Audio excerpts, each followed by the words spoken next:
95 ሴት 46 ሶስት በድምሩ 339 አርሶ አደሮችን በመደበኛ ስላስተካከልን ውጤታማ ያደረግንበት ሁኔታ ነው። ስለዚህ በዚህ ጫቷ ገደባ አስተር ይባላል። ይህ አስተር 351 ሄክታር አካባቢ ነው።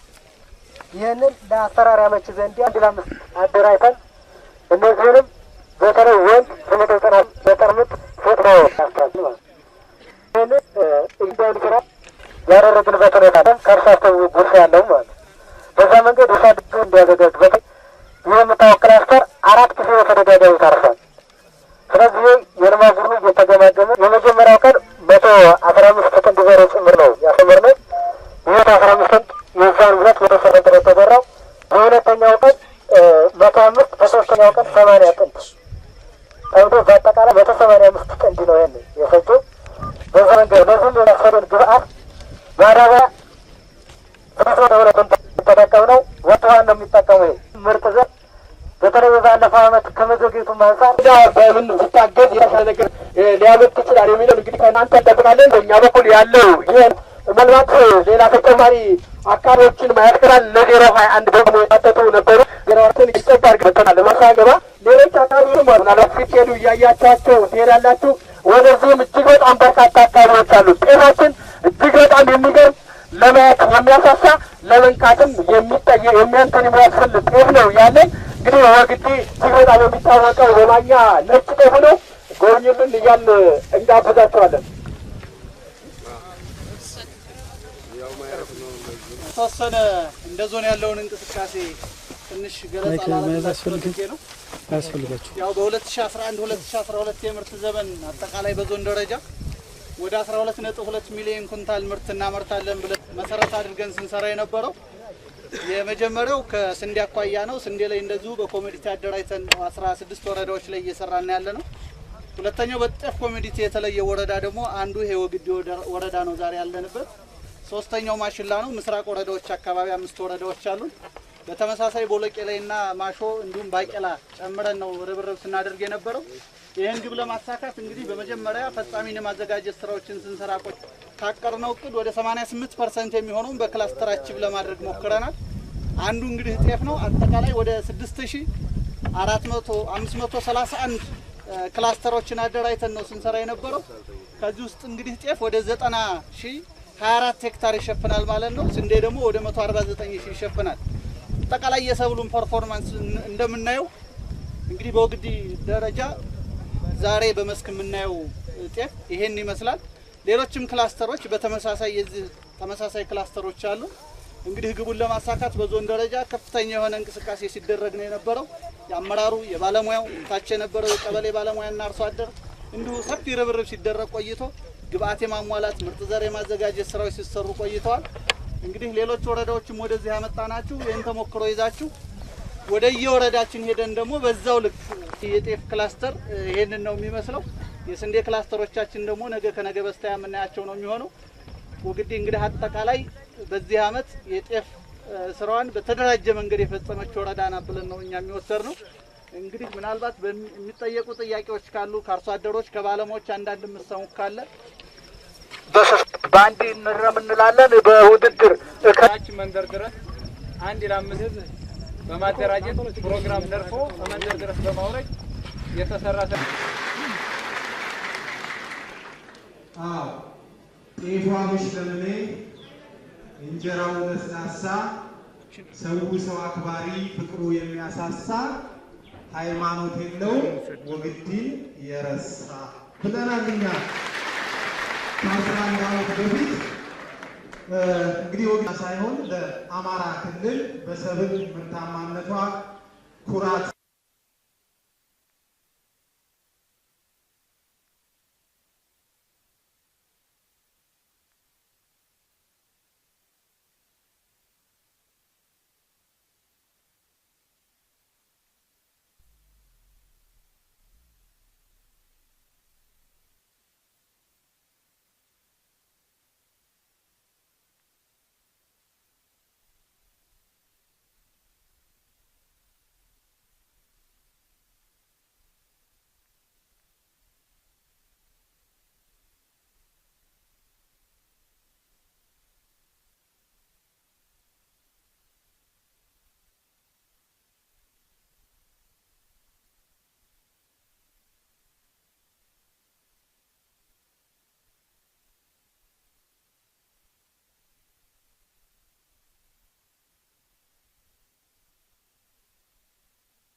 ስሜ አሰኔ ማም ነው የሚባለው። የወግዲ ወረዳ ግብርና ጽሕፈት ቤት ውስጥ የሰብል ልማት ቡድን መሪ ነኝ። ዛሬ ያው እንግዲህ ፌስቲቫል አለና እዚህ ምንድነው እንትኑ ፌስቲቫሉ? ዝሮ ፌስቲቫሉ ያው ክልላዊ ፌስቲቫል ነው። በተለይ እንደ ወግዲ ወረዳ በኮሚዲቲ የሚታወቀው የጤፍ ምርት ነውና በዋናነት የጤፍ ኮሚዲቲና መደበኛ ክላስተሮችን ነው ለማሳየት ፕሮግራም የተያዘው።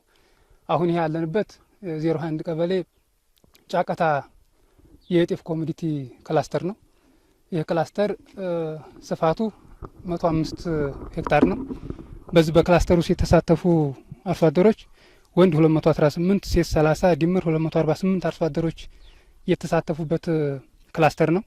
ይህ ክላስተር እንግዲህ ከጅምሩ ጀምሮ እነዚህ አርሶ አደሮች በኤፍቲሲ ደረጃ ቴክኒካል ስልጠናውን በተገቢ መንገድ ወስደዋል። ከስልጠናው ባለፈ ደግሞ በልማት ቡድን ተደራጅተዋል። ከመደበኛ ልማት ቡድን ወጣ ብለው በመሬት በኩታ ገጠማቸው ተደራጅተው በ5 ልማት ቡድን ተደራጅቶ ስራዎችን ሲፈጽም የቆየ አርሶ አደር ነው ያለው። ይሄ 105 ሄክታሩም በመስመር ነው የተዘራው። ምርጥ ዘር ተጠቅመዋል። ሌሎች ግብአት 100% በሚባል ደረጃ ተጠቅመዋል። እና እንደምታዩት ጤፉ ዙ ደረጃ ነው ያለው። እንግዲህ እንደሚታወቀው ከዚህ ሄክታር ብቻ ፐር ሄክታር ወደ 28 ኩንታል ይወጣል ብለን እንገምታለን። አጠቃላይ 2940 ኩንታል ይመረታል ብለን አስቀምጠናል። እንደ ወረዳ በሰብል የተሸፈነው ሄክታር ስንት ነው? እንደገና ደግሞ ከዛ ያው እንደ ወረዳችን ያው እንደሚታወቀው 30248 ሄክታር የእርሻ መሬት አለን።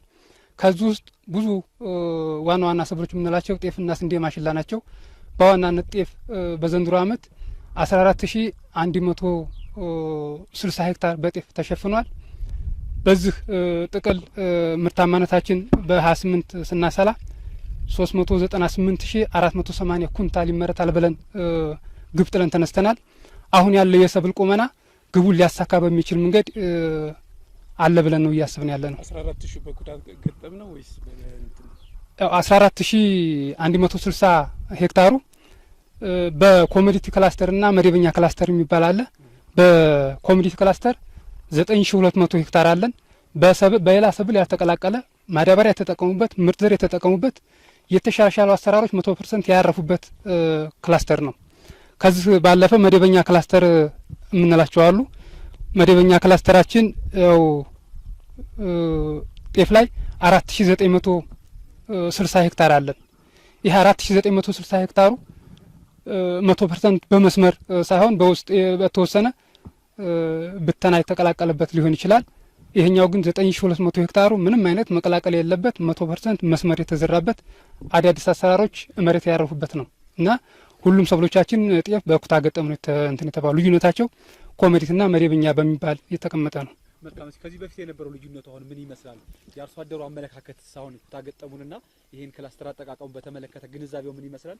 ከስንት ወደ ስንት ከፍ አደረጋችሁለት? አሁን የአርሶ አደሩን ተጠቃሚ ነው እሱ ትክክል እንደተባለው በተለይ በዘንድሮ ዓመት ይህንን ክላስተር እናሳካለን ብለን ስንነሳ በወረዳ ደረጃ ጥቅል ያለው አርሶ አደር አባዋራ 12405 እማዋራ 1690 ባለትዳር ሴቶች 6755 ድምር 20850 አርሶ አደር በኤፍቲሲ ደረጃ ቴክኒካል ስልጠና ወስዷል። በኤፍቲሲ ደረጃ ምንም አይነት ተጽዕኖ ሳይመጣበት ምንም አይነት ጫን ሳይመጣበት አርሶ አደሩ ፈልጎት ስልጠናውን ወስዷል። በዛ መንገድ ክላስተሩም ላይ የተወሰነ እንቅፋቶች እንዳይፈጠር በልማት ቡድን የተደራጀው አርሶ አደር በተገቢ መንገድ በልማት ቡድን እየገመገመ እርሻው በተመሳሳይ ሰዓት በአንድ ቀን በሁለት ቀን ውስጥ እንዲካሄድ የአረም ስራችን ማዳበሪያ ማውጣቱ የዘር ስራው በተመሳሳይ በልማት ቡድን እየተመራ ነው ሄደው። በዛ መንገድ ከ30.26 ወደ 36.5 ኩንታል ልዩነት ይመጣል ብለን እናስባለን። ስለዚህ በዛ መንገድ በዘንድሮ ዓመት ጥቅል ካለን እርሻ ወደ 1 ሚሊዮን ኩንታል ይመርታል ብለን ግብ አስቀምጠናል። አሁን ያለው የሰብል ቁመና ደግሞ ይህን ግብ ያሳካል በሚል ነው እኛ እያየን ያለ ነው። ከምርቱት አሁን ላይ ያለው ልዩነትና እንደገና ደግሞ ስንት ከባለሙያ ጋር ያላችሁ ቁርኝት እንደ ባለሙያ ድጋፍስ ምን እንደሚመስል እሱንና ስንት ሄክታር ላይ እንደዘራችሁ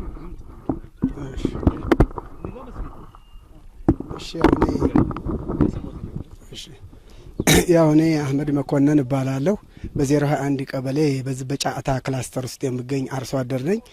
ያው ይሄ ክላስተር 2007 ጀምሮ የተጀመረ ነው።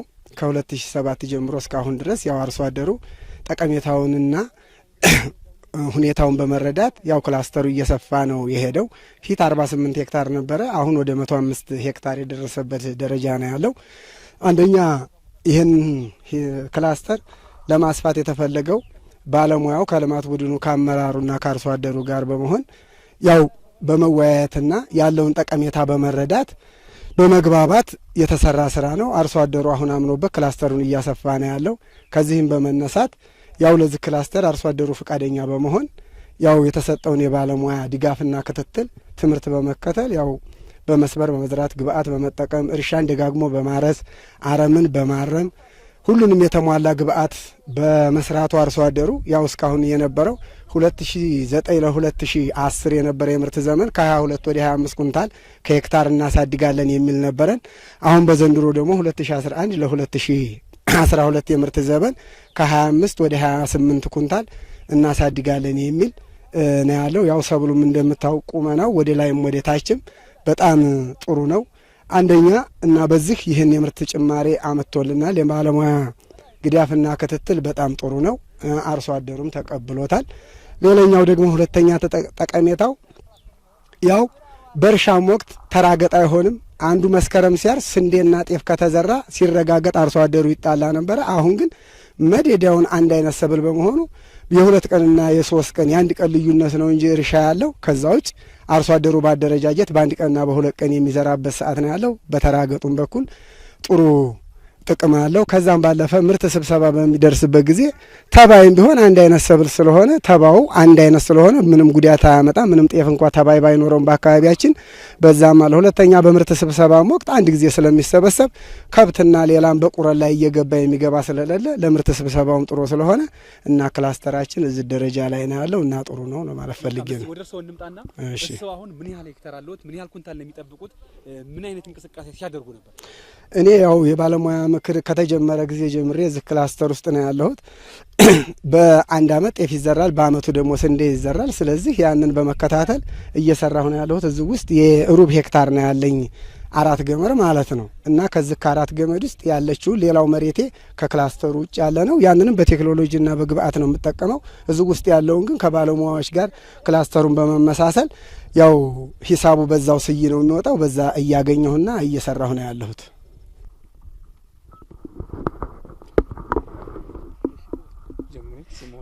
ስሜ አባተ እውነቱ እባላለሁ። 01 ቀበሌ ነዋሪ ነኝ። እዚህ ምን ያክል ሄክታር እንትን አለ? እዚህ 8 ገመድ መሬት አለኝ። በኩታ ገጠም ነው። ከባለሙያስ ምን አይነት ድጋፍ አገኘ? ከባለሙያ ላይ ማለት ነው። ይሄ አካባቢው ስንመለከተው የአንድ ቤተሰብ ሰዎች ነን። አንድ ቤተሰብ ነን። አካባቢው እየመጣ የሙያተኞች እየመጡ ይመክሩናል። የክላስተርን ጥቅም የማዳበሪያን ጥቅም ስለሚነግሩን ያን የነሱን ትምህርት በፊት እንኳን እምቢ እያልናቸው እያሸገርናቸው ነበረ። አሁን ግን ከ2 እና ከ3 አመት በኋላ ጥቅሙ ስላገኘ ነው ተሞክሮ እያደረግ ስንሄድ ማዳበሪያ በዛው በገመዱ ልክ እያወጣን ስንጠቀም የተሻለ ምርት እያገኘን ስንሄድ እያደር ደግሞ በጣም ዝቅተኛ ሆነን የነበርነው ገበሬዎች አሁን እዚህ ቦታ ላይ በክላስተርና በመስመር ተገባን በኋላ በጣም ጥቅምና ኑሯችንና ቤታችንን እየለወጥ ያለንበት ደረጃ ነው የሚታየው። ጠቀሜታው ማለት ነው ምርታማነትን ስለሰጠን ነው። ምርቱን ስለሰጠን በማዳበሪያው በደንብ ስለተጠቀምንበትና በተባለው ልክ አድርገን ያንን እርሻውን 3-4 ጊዜ በማረስ አረሙንም ደግሞ እንደዛው እስከ 3 ጊዜ በማረስና በደንብ በማድረግ ምርታማነትን የሰጠን ስለሆነና በቃ ሌላው ቀርቶ ለኛ ምግብ ቀርቶ ለከብቶቻችን እንኳን ጭዱ ያው ትርፍ ሆኖ የተገኘበት ደረጃ ነው ያገኘነው ጥቅም። ኦኬ ከባለፈው አመት ማለት በተለየ መልኩ ምንድነው የጠቀሜታው? ከባለፈው አመት ምርቶች አካንት ከዚህ ቀደም ይሄን ነገር ሳናደርገው በፊት ጭራሽኑም እንኳን እንደዚህ ያለ ውጤት ልናገኝና ከዚህ ከሚባለው ቦታ ላይና ከ3 እና ከ4 ኬሻ ያላነሰ ነበር የምናገኘው። ጭልም ጭራሽ የለውም ነበር። ለማጨድ እንኳን በማጨድ እንኳን ለማጨድ ቀርቶ አይደለም በእጅ እንኳን የማይነቀልበት ደረጃ ነበር። አሁን ይሄ ነገር ከመጣልን በኋላና ሙያተኛ መጥቶ ይሄ ነገር ከነገረና በመስመር መዝራት ከጀመርን በኋላ በቃ ከዛ ወዲያ ያለው ምርት በጣም ለውጥ አመጥቶልን በጣም ኑሯችንና አሻሽለን እየመራን ነው የምንገኘው። በሄክታር ስንት ታገኛለች? እኛ በሄክታር ማለት ነው ከ25 እስከ 28 እስከ 29 አካባቢ ላይ እናደርሳለን ብለን እንገምታለን። በፊት ስንት ነበር የምታገኙት? ጭራሽ ሳለ እንዴ በፊትማ እንዲያው ምንም ነገር የለ ነበር። እንኳን በኩንታል በምን ልናስበው ቀርቶ አይደለም ከ5 ኬሻ ከ6 ኬሻ የምንላት ናት የምትናገኘት እንጂ ከ10 ድርብ በምንለው በእኛ አባባል ከዛችም የማይሞላበት ውጤት ነበር ያለው። ከዛ ለውጡን ስናየው በቃ ነው በጣም ሆኖ አሁን አካባቢ ይሄ የምታዩት የአንድ አካባቢ የአንድ ቤተሰብ ህዝብ ነው ይሄ የምታዩት። አሁን ግቡ ይሄንንም ቀርቶ አሁን ቀጣውም ላይ አሁንም ስንዴውንም ሁሉንም በእንደዚሁ እያደረግ ለመጠቀም ነው ትግላችን። አሁን በዚሁ ላይ ነው አሁን ርብርባችን። ስለዚህ እንጂ ስለሌላ የምናወራ ጉዳይ የለንም። እናመሰግናለን።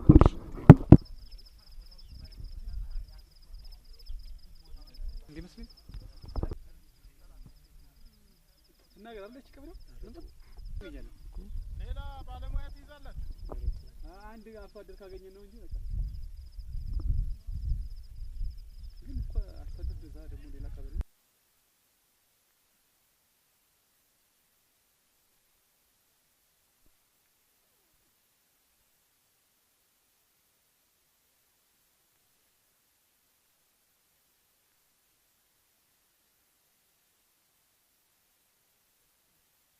አመሰግናለሁ። እስኪ ከሙሉ ስሞትና ያሉበትን ቦታ ያስተዋውቁኝ። ያሉበት ቦታ ካቢዎቦ 021 ስሙ ማን ነው? እጅጉ አበራ። መልካም። እስኪ ይሄ ኩታ ገጠም መዝራታችሁ ምን ጠቀሜታ ነበረው? የእርስዎስ አሁን ምን ያህል ሄክታር ነው ያለው? እዚህ 1 ሄክታር መሬት ነው። እንዴት ነበር በኩታ ገጠም መዝራታችሁ ያለው ጠቀሜታ ምን ነበር? ያለው ጠቀሜታ ተፊቱ ጀምረን ግብርና አሰማረን። እኔ ወደ ጃማ ወረዳ ወስደውኛል። ገና በስንዴ ጀመር ነው። ስንዴውን ጀመርን። ተጃማ ወረዳ መጥቼ ለሀገሩ አስተማርኩ። ስንዴ ጀመር። ስንዴ እዚሁ ቦታ ላይ አንተ ጀመር ተባልኩ። ጀመርኩ። ገበሬውን ተከትሎ ጀመረ። ስንዴ እናመርታለን። ተስንዴ በእንትን በመስመር ግብርና እያተከተለ ረሷለን። በሚገባን በመከተል እስካሁን ድረስ እንጠቀማለን። ምን ያህል ተጠቃሚ ያደረጋችሁ? እንደው ምርታችሁን አሳድጎታል? አዎ በደንብ ከስንት ወደ ስንት? እስኪ በደንብ እኔ አሁን አምና 30 ኬሻ ጤፍ የወቃሁት ከአንድ ሄክታር 30 ኬሻ ጤፍ ታ 14 ገመድ ወጭቻለሁ። 30 ኬሻ ጤፍ ወጭቻለሁ። በዛ በመነሳት አሁንም ይጥፍ ወቃል ብዬ ነው የማስበው። እስኪ እንደው ምን ይመስላል ዘንድሮ አሁን ይሄ ክረምቱ ምህሩ እንደው እንቅስቃሴ አሁን ጤፍ በምን ደረጃ ላይ ነው ያለው? ጤፉ ጥሩ ነው። አረሙ ግን ዝናቡ በእግዚአብሔር በወለደው በዝናቡ ጋብ ብለን ነበር። ያው በዝናቡ ነው እንጂ ጤፉ በጣም ያድጋል። ጥሩ ነው። አሰራራችሁስ በደቦ ነው በማህበር ነው እንዴት ነው የምትሰሩት? አዎ በወንፈል በደቦ እንግዲህ ልጅ የሌለው ሰው ጉልበት የሌለው ሰው በደቦ ነው። እኔ አሁን ልጅ የለኝም። ደቦን ያሰረምኩት ይሄን እና አሁን ጥሩ ሁኔታ ላይ ነው። አዎ ጥሩ ሁኔታ ላይ ነው ያለው። እንግዲህ ይሄ ምን የለው እንግዲህ ይሄንን በደንብ ነው የምንሰራው። ምናልባት በስራው ላይ ምን አይነት ተግዳሮቶች፣ ችግሮች እንደ ችግር ያጋጠሟችኋል? በዚህን ስራ ሲሰሩ መስተካከል አለበት የሚሉት? መስተካከል ያለበት እንግዲህ ያው የዝናቡ ሁኔታ ነው እንጂ ምንም ተግብርናም ጎዴለው የለው። ምንም በመጠናከር ነው የሚያጠናክሩን ግብርናዎቻችን ተኋላ በመሰለፍ እና ምንም ጎዴለው የለበት። የማዳበሪያ እጥረት ነበር እንደው ለእናንተ አልገጠማችሁም? አይ የማዳበሪያ እጥረት ነበረው። የማዳበሪያ እጥረት ነበረው። ግን እዛ አካባቢ ሞዴል ገበሬዎች ተፈጭቶ ነበር። ማግኘት የሚገባው ፊት ነበር። ዝም ብሎ ቃቅሞ ሴት አዳሪውን መሬት ነው ሴት አዳሪውን ሊያከፋፍለው። እኛ በኋላ ነው ያገኘነው። ይሄ እዚህ ላይ እጥረት አለ በሚገባ ማዳበሪያ ያለ እንደዚህ ያሉ ሰዎች ቅድሚያ ነው ማግኘት ያለበት። እና ምን ያህል ጫና ፈጥሮባችሁ ነበር መዘግየቱ? አይ ዘግይቶ ነበር። በኋላ መጣ። ያው አገኘን። እናመሰግናለን።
ቀበሌ ያው ከከተማዋ በሰባት አዋሳኟ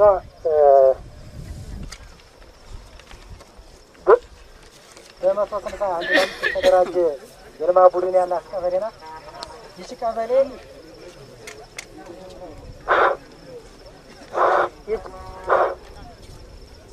ቀበሌ የቆዳ ስፋቷ 9559 ሄክታር ስትሆን ለእርሻ አገልግሎት የሚለው መሬታችን 1280 ሄክታር መሬት ነው። ቀበሌዋ ከሚመረቱ ዋና ዋና ሰብሎች ውስጥ 12 ምርት ዘመን በኮሚኒቲ ክላስተር የተደራጀው 451 ሄክታር ሲሆን በዚህም ተጠቃሚ አርሶ አደሮቻችን የሸፈኑበት ሁኔታ ላይ ነው ያለው። በመደበኛ ክላስተር 5 ዋና ዋና ክላስተሮችን ከልለን እነዚህን ቢሆን ተፈጻሚ ያደረግንበት ሁኔታ ነው።